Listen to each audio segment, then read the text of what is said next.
So మహాభారతంలో ఎప్పుడూ చాలా పాపులర్ టాపిక్స్ ఏంటంటే ద్రౌపది వస్త్రాపహరణం అయి ఉండొచ్చు, అలాగే కర్ణుడి ప్రవర్తన అయి ఉండొచ్చు, కర్ణుడి చావు అయి ఉండొచ్చు. ఇలాంటి విషయాలు చాలా పాపులారిటీ క్రియేట్ చేశాయి. అయితే దీనిలో ముఖ్యంగా కర్ణుడి చరిత్ర చాలా గొప్పగా చాలామంది ప్రవచనకర్తలు, చాలా గొప్పవాళ్ళు అనేవాళ్ళు కూడా కర్ణుడు చాలా ఉత్తముడు, చాలా గొప్ప దానకర్ణుడు, ఆయన అన్యాయంగా చంపేసిండ్రు అని చెప్పేసి చాలా విషయాలు కంటిన్యూగా చర్చకు వస్తూనే ఉన్నాయి. మరి నిజంగా అసలుకి కర్ణుడికి ఏం జరిగింది, కర్ణుడి ప్రవర్తన ఎలాంటిదో తెలుసుకోవాల్సిన అవసరం ఉంది. అప్పుడు ఈయన ఉత్తముడా కాదా అనే విషయాన్ని చెప్పగలుగుతారు.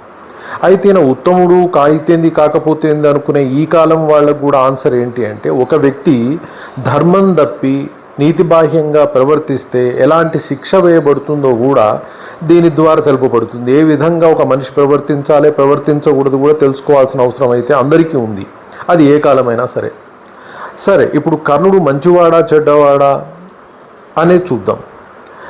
అన్యాయంగా ఆయన చంపారా, లేకపోతే ఆయన దానికి అర్హుడేనా ఆ విధంగా చంపబడటానికి అనేది కూడా వెరిఫై చేద్దాం. అయితే ఇక్కడ తెలుసుకోవాల్సింది ఏంటి అంటే, ద్రౌపదిని ధర్మరాజు పందెంలో పెట్టి జూదంలో ఓడిపోయినప్పుడు ఆమెకి ఎవ్వరు కూడా దాదాపుగా సపోర్టు చేయరు.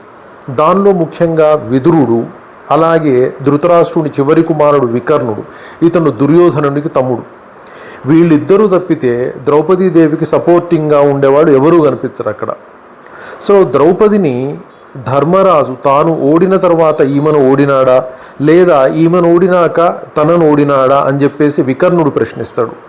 అంతకుముందు ద్రౌపది కూడా ఈ విధంగానే ప్రశ్నిస్తుంది. కానీ దీనికి ఎవరు సమాధానం చెప్పకుండా ఆమె మీద అరాచకానికైతే పాల్పడతారు దుశ్శాసనుడు, దుర్యోధనుడు కూడా. అయితే ఈ ఇద్దరే కాకుండా మరొక వ్యక్తి ఎవరు అంటే, తన మాటల ద్వారా ఈ అరాచకానికి ఆజ్యం పోసిన వ్యక్తి ఎవరు అంటే కర్ణుడే. సో అలాగే వికర్ణుడు ఏం చెప్తాడంటే, ఈ ప్రవర్తన సరి అయిన విధానం కాదు, ఈవిడని ఇలా అవమానించడం సరి అయిన విధానం కాదని వికర్ణుడు చెప్తాడు. అతడు అందరికంటే చిన్నవాడు కూడా. అయితే గొప్పవాడిగా చెప్పబడుతున్నటువంటి కర్ణుడి ప్రవర్తన మాత్రం చాలా అసహ్యంగా కనిపిస్తూ ఉంది. ఆయనను ఎవరు అడగకపోయినా, ఆయన కుటుంబ సభ్యుడు కాకపోయినా, ఆయనకు ప్రత్యేకంగా వీళ్ళ మీద పగలేకపోయినా, ఒక ఈర్ష్య అసూయ భావాలతో ఆయన పాండవుల మీద ఒక కోపాన్ని పెంచుకుంటాడు. దాని కారణం చేత, అలాగే దుర్యోధనుడికి మిత్రత్వం ఉండడం వల్ల కూడా అతను ఒక ద్వేషభావాన్ని పెంచుకొని అతను మాట్లాడుతూ ఉన్నాడు. అతను వికర్ణుడితో ఏమని చెప్తూ ఉంటాడంటే, అగ్నిని పుట్టించడానికి ఉపయోగించిన కర్రను అగ్ని దహించినట్టుగానే ఏ వంశంలో పుట్టినవాడు ఆ వంశాన్ని నాశనం చేస్తాడు అని చెప్తాడు. అలాగే శరీరంలో పుట్టిన రోగం శారీరక శక్తిని నశింపజేస్తుంది. పశువులు తాను గడ్డి మేస్తున్న ఆ ప్రదేశాన్ని తొక్కుతూ ఉంటాయి. అలాగే కురువంశంలో నీవు నీ వారికే చెడులు చేస్తున్నావు అని చెప్తాడు.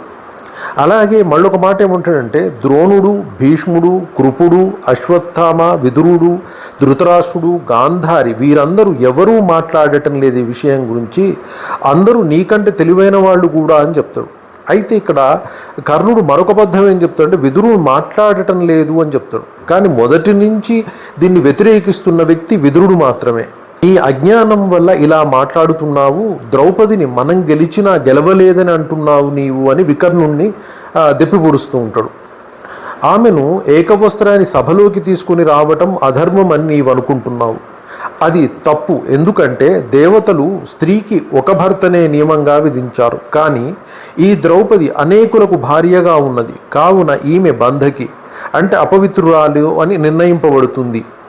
అటువంటి ఈమెను ఏకవస్త్ర అయినా వివస్త్ర అయినా సభలోకి ఈడ్చుకొని రావటం విచిత్రం కాదు అని అంటాడు. మరలా దుశ్శాసనుడితో వికర్ణుడు, ఇతను బాలుడు, పాండవుల వస్త్రాలను ద్రౌపది వస్త్రాలను కూడా ఊడది అని చెప్తాడు కర్ణుడు. వికృతంగా మాట్లాడినటువంటి కర్ణుడిని చూసినప్పుడు మనకి మరి దుర్యోధనుడు ఏ విధంగా ప్రవర్తించుండొచ్చు అంటే, దుర్యోధనుడు దీనంతటికి మూల కారణం. కానీ చివరగా ఆయన ఒక మాట మాట్లాడతాడు. ఏమంటాడంటే, దుర్యోధనుడు సైతం ద్రౌపదితో, ద్రౌపది నీ భర్తలు నీ ప్రశ్నకు సమాధానం చెప్పమను. ప్రశ్నకి సమాధానంగా నీ భర్తలు ధర్మరాజు చేసింది తప్పు అని వారంటే నీ దాస్యానికి విముక్తి కలిగజేస్తాను నేను అని చెప్తాడు. కానీ కర్ణుడు, ఓ ద్రౌపది, దాసుడు, పుత్రుడు, అస్వతంత్ర స్త్రీ, ఈ ముగ్గురు నిర్ధనులే. ఐశ్వర్యము కోల్పోయిన తరువాత దాసుని భార్య మీద, అతని సంపదల మీద యజమానికి హక్కులుంటాయి. దుర్యోధనుని పరివారంలో చేరి వారి భార్యలకు సేవలు చేయి. నీకు యజమానులు ధృతరాష్ట్రుని కుమారులే. వెంటనే మరొకరిని భర్తగా ఎన్నుకో. భర్తల ఎడ స్వేచ్ఛగా ప్రవర్తించటం నీ వంటి దానికి తప్పు కాదు అని చెప్తాడు. ఇది కర్ణుడి యొక్క గొప్ప గుణం. ఇలాంటి గుణాన్ని ఎంతోమంది పండితులు, ఎంతోమంది ప్రవచనకారులు కూడా గొప్పగా ఆయనను పొగుడుతూ ఉంటారు. సో ఇలాంటి ఘోరమైన తప్పు చేసిన, ఇలాంటి ఘోరమైన మాటలు మాట్లాడినటువంటి, అలాగే అగ్నికి ఆజ్యం పోసినట్టుగా చెడును ప్రేరేపించినటువంటి కర్ణుడు ఉత్తముడైతే, ఇలాంటి వాళ్ళు సమాజంలో ఉంటే అది ఏ సమాజమైనా కావచ్చు, ఏ కాలమైనా కావచ్చు, ఎలా ఉంటుందో ప్రజలు, సమాజంలో ఉన్న వ్యక్తులు కూడా ఆలోచించుకోవాల్సిన అవసరం ఉంది. ఇప్పుడు మీరే నిర్ణయించుకోండి, కర్ణుడు చాలా ఉత్తముడా కాదా అనేది. Thank you very much. Please subscribe and share and like it.